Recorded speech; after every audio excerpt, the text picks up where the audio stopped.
Alright, welcome back into an all new video here on the Danville County Railroad layout on the NS Rough Ends YouTube channel.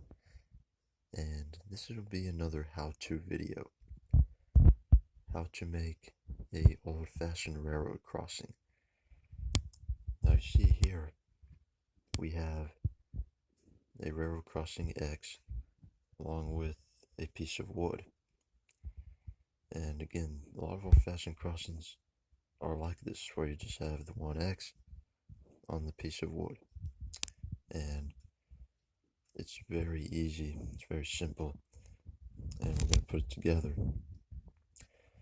All we're going to do is we're going to glue the X to the wood, and in future videos you will see this crossing set up on the layout. So what we're going to do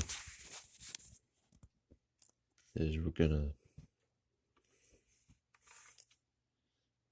put some glue on the back of this X, and you see the piece of wood right here.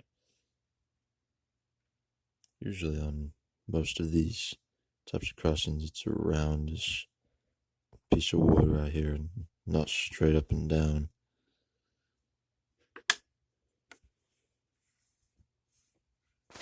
Right, so you see the glue right there.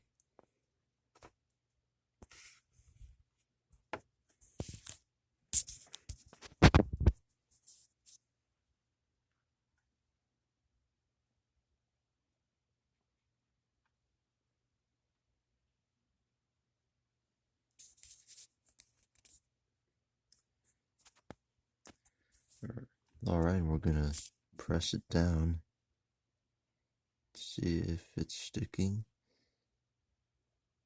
and it indeed is.